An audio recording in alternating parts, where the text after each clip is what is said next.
जानते हैं कि यदि आप बुधवार का व्रत है तो बुधवार की पूजा किस प्रकार से करें। तो सबसे पहले भगवान जी को चौकी पे आसन ग्रहण करा दें। यदि मंदिर हो तो मंदिर में ही आप पूजा ये कर सकते हैं। तो सर्वप्रथम आपको जल के छींटे लगाने हैं। जल के छींटे लगाने के बाद अब आपको भगवान को वस्त्र रूप में कलावा अर्पित करनी है। कलावा अर्पण करने के बाद अब आपको क्या करनी है, भगवान जी को तिलक लगानी है। तो भगवान श्री गणेश को तिलक लगाइए चंदन का, पीले चंदन का तिलक लगाने के बाद अब आपको क्या करनी है कि भगवान को पुष्प अर्पण करना है। तो भगवान श्री गणेश जी को पुष्प अर्पित कर दें। पुष्प अर्पित करने के बाद अब आपको भगवान जी को दूर्वा अर्पित करनी है। दूर्वा अर्पण करने के बाद अब आपको भगवान जी को भोग लगानी है। तो भोग में आप गुड़ का भोग लगा दीजिए और घी का भोग लगा दीजिए भगवान श्री गणेश जी को। और लगाने के बाद भगवान श्री गणेश जी को दक्षिणा प्रदान कर दे। दक्षिणा प्रदान करने के बाद भगवान को जल भी दिखा दें, जल के रूप में जल भी दे दें भगवान जी को और प्रार्थना करें कि भगवान कृपा करके आप जल का भोग लगाइए। जल का भोग लगाने के बाद भगवान जी के सामने भगवान को धूप दिखाएं।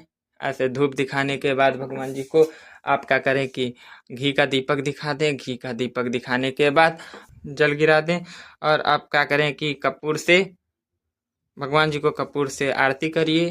कपूर से आरती करने के बाद उसे रख दीजिए और भगवान से सुख समृद्धि की प्रार्थना करें। तो इस प्रकार बुधवार की व्रत आप कर सकते हैं। श्री गणेशाय नमः। ओम गणेशाय नमः।